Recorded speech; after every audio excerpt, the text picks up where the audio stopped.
Well, we sure gave our fans their money's worth here tonight, down the stretch. But what a gritty performance by our guys. They were really ready to go tonight, and I thought they played really physical. They played tenacious. They shared the ball well. They did all the things you have to do to beat an excellent team like Iowa. To win the turnover battle against these guys is hard to do. They're one of the best in our league at, forcing turnovers and not turning the ball over.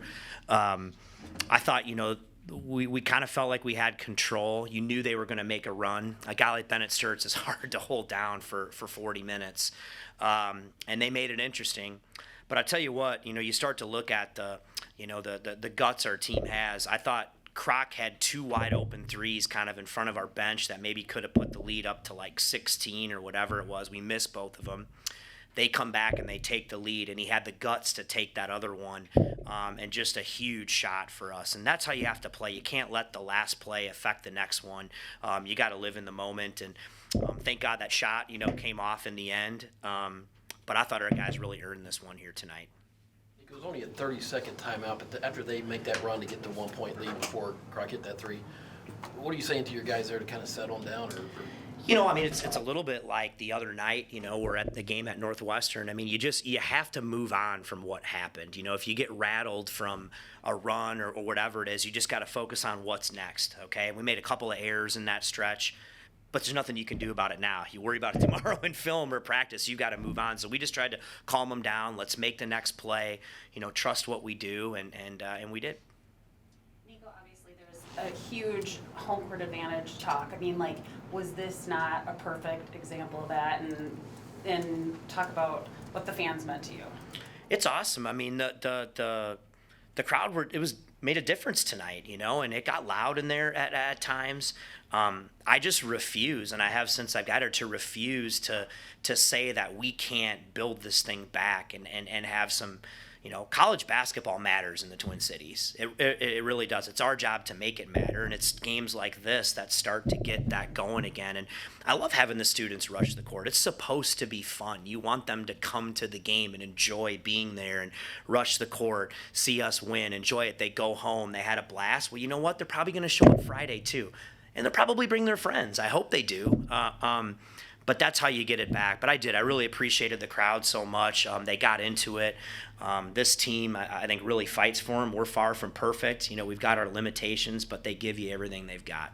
Langston talked about kind of in the scouting report, his ability to get downhill was something that you guys really tried to do. Yeah, I tell you what, he's really finding his way in our scheme and our system, really understanding his role and kind of how he has to play, who he needs to be. He was terrific tonight. I thought he was the key that set the tone in this game. He had also the Sturts matchup defensively, and I thought early he was phenomenal on him, and he was getting downhill in the lane. I just thought his aggressiveness and the tone he set tonight was awesome. They did a really good job in the second half. They were kind of forcing some switches, trying to create different matchups, on Sturts.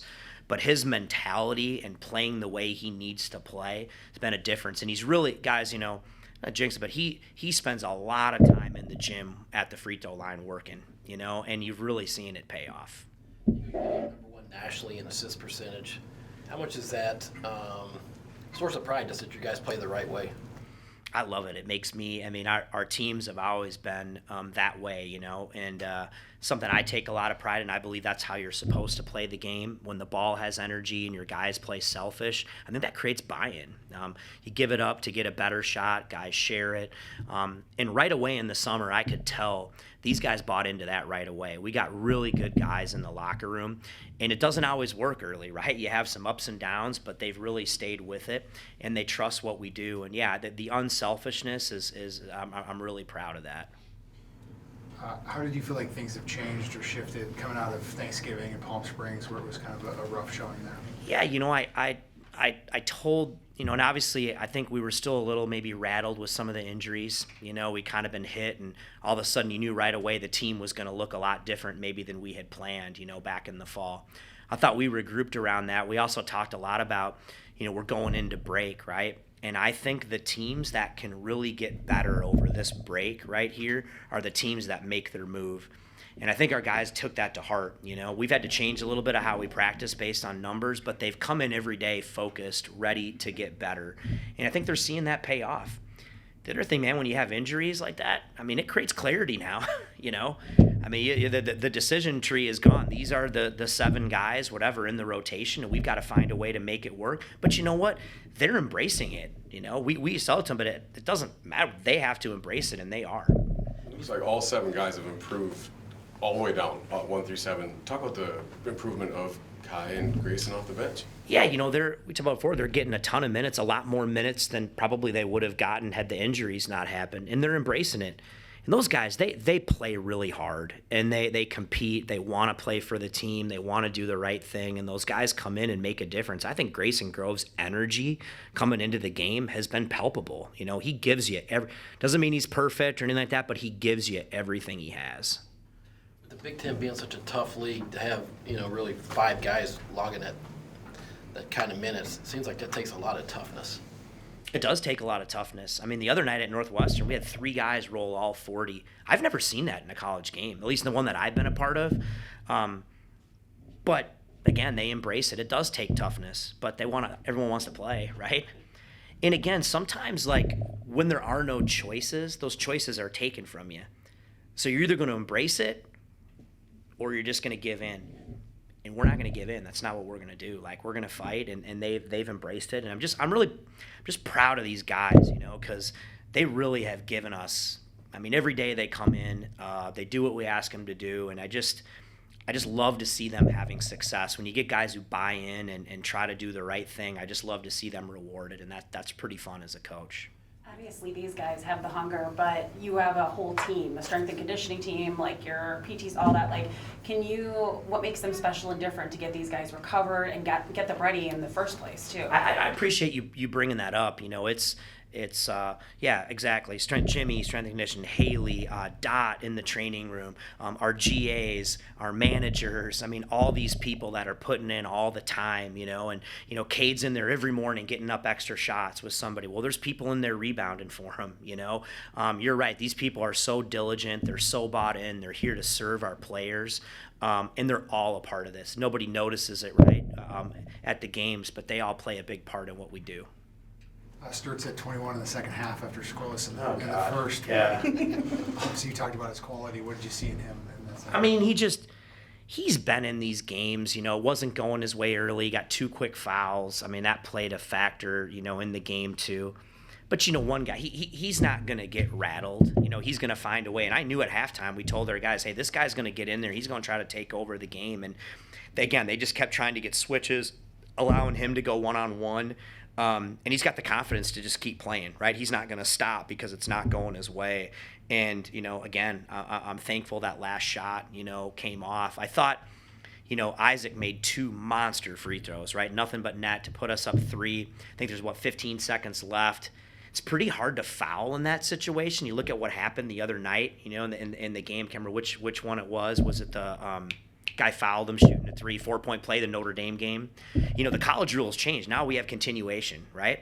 So once the ball gets in the front court and they start playing, it's pretty hard to stick your nose in there and foul a guy up 3 when they're already, on the attack, because they give you 1 step after you foul. So the rules changed. So we kind of decided, hey, we're going to play head up and try to switch. I thought he took a really tough shot to start, and I could see it was going to be off, and somehow it caromed weird. But I'm like, had we got the rebound there, I think the game, was probably over. But, man, it's just kind of a scrum after that, and, thank God we came up with it and we got a huge win. Has the injuries challenged you in terms of how you manage the game differently? Because, I think about the end of the first half. You're up 8. Cade gets his second there with 2.5 minutes, and you're probably thinking, do I sit him? Do I go? I mean, you still maintain the 8-point lead, but it seems like that's an interesting area. It does. You're managing. You're kind of looking at what's going on in the game and the score, and you're looking at it. You're like, sometimes there's a risk playing a guy with 2, but there's also a risk putting him on the bench, right? Because he's one of your best guys. But I think just sometimes you do have the analytics, but you're also just going with your gut sometimes in the game. How the game's going, how are the other guys playing too? Are they contributing? Do we look like we're in a flow? I actually thought in the second half, when he was on the bench, there was a time when we made a little bit of a run too, so we were able to kind of extend a little bit when he was on the bench. So I think that was a difference. And whenever you have adversity or you're in situations like this, it really challenges you as a coach. And I told our staff that when all this injuries happened. I said, my experience has been throughout the years, whenever you go through things like this, you become a better coach. It doesn't feel good at the time, but you get challenged, right? You got to change the way you think. You got to embrace it, and you become better. And I think people do too, and I think the players have embraced that. Iowa is the two bigs start almost averaging 10 each a game, and they're both scoreless or didn't have a field goal. What were you able to do to limit them? I thought we did a really good job on their ball screens to start the game, with their bigs. I thought we were really locked in, 5 guys communicating. They really weren't getting a lot out of that early.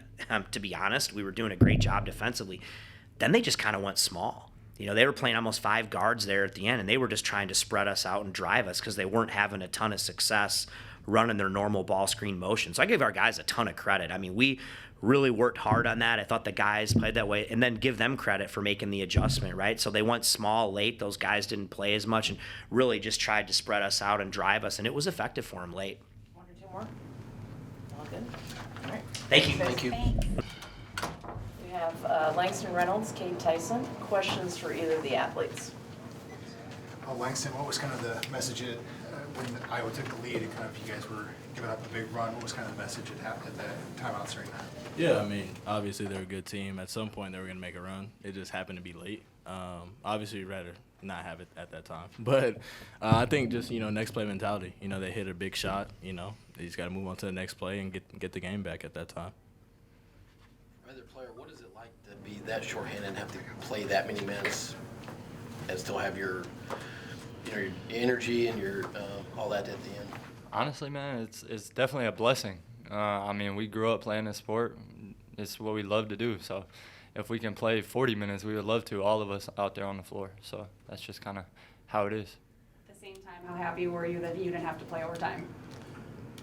Very. But I mean, we were ready very. for it, though. Yeah. If it had to come down to that, we were ready for it. Langston, what was the success you had getting downhill and getting to the basket tonight? Yeah, I think, just also going back to the scouting report, we know they had a lot of guys that can not guard one-on-one, especially in our offense. It's really difficult to hide. There's a lot of moving, there's a lot of cutting. So I think just playing through the offense and then just using those mismatches and just doing what we do best, honestly. Okay, what luxury does it give you to have someone like Langston? You can just go in the post and he's going to bully his way in there to the mismatch. Yeah, it's definitely huge for our team. And, I mean, Langston's offensively skilled, but I want to point out his defense tonight. I mean, it's been every single day since we've been here in June. He's just a dog on the ball, and he makes big plays for us on both ends of the floor. Speaking of defense, you guys just played the #1 defensive team in the Big Ten, put up 70 points on them. How was your game plan different for this? Yeah, I mean, I don't think it was really different. I think we just, obviously going back to the film, we thought that we should have beat Northwestern by more, obviously, on Saturday. So I think just cleaning up some turnovers, and once again, going back to the film, knowing the scout, knowing how they play and what they're good at, and just knowing what we're good at and how we can obviously score a lot of points. How much did the crowd support help you guys as you got through again? Oh, it was huge. Hearing that much noise in the barn, that's awesome, man. Especially in an atmosphere just like that. It's so much fun to play in something like that. For other player, I mean, you guys lead the nation in assist percentage. How much pride do you guys take in that and just that you're unselfish and you look for the extra passer? Yeah, I mean, a lot. I mean, we know the pieces we have, and we have confidence in each and every one of our teammates, especially right here between us two. And we take great pride in that. I mean, I feel like that's the way basketball should be played, and I really appreciate that. And we do. I mean, we all do. Yeah. You guys did a good job on Sturts in the first half, and then he obviously showed his quality in the second. What do you feel like was the difference between the two halves?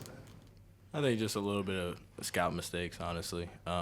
Just messing up some switches, not finding them in transition. But I think in the first half, we kind of just set the tone. I mean, obviously we attacked him when he was on defense, got him out the game quick, but also just knowing what he likes to do. I mean, if he goes left, he's probably going to step back and shoot. But if he's going downhill to his right, keep him going downhill and just stay down and just put your hands up, really. When Iowa went on that 25 run, what were the things that you guys said to each other? What did Coach Medved say to you to kind of keep you calm and collected, not overreact? Yeah, I mean, the biggest thing is just breathe. Don't get caught up. Don't play with emotions, but play passionate and don't be emotional, but play with emotion, if that makes sense. And a big thing for us is just staying together, you know, not getting away from each other, having tight huddles, always talking to one another. Somebody makes a bad play or misses a shot, who cares? You can't do nothing about it now. And just picking that teammate up, I think that's big for us. What's changed for this team since Thanksgiving? It was obviously a rough time in Palm Springs, but you guys have turned it around since then. I think obviously, you know, we had a lot of guys go down at random times, which that's terrible. Obviously, it's horrible. But I think, you know, just sticking more together. I think that was just the biggest thing, not splintering off. You know, a lot of teams would just splitter off and say, oh, I'm going to go get mine, but it wasn't like that. We thought we had to play for those guys and play for each other, and that's just what we've been doing. You called it a blessing to play that much. Are you tired? I mean, you don't really think about it during the game, but Yeah. when we get home tonight, we might think about it a little bit. Yeah. But, you know, it's part of the game, so go home, take care of our bodies, be a professional. So. How excited are you to get back out here and play USC in 3 days? Very. Yeah, going to enjoy this one tonight, put it to bed, and get ready to watch that USC Michigan State game back and watch some more film and get ready to take care of business. Anything else for the players? Do you don't get a snack time since it's not an away game, right? And tell us about your first snack time experience. Man, I loved it. I've never seen nothing like. I was kind of shook. I didn't know what to get. So I went like Old Reliable, like some Chex Mix and like sour eggs. If y'all know what that is. It's like a Colorado thing. But What was the thought on chocolate milk? I thought it was a great play. You got to get some Man. protein in you after the game. I hate chocolate milk. So it was good for him, I guess. Yeah. All right, thanks, guys. Thanks. Congratulations.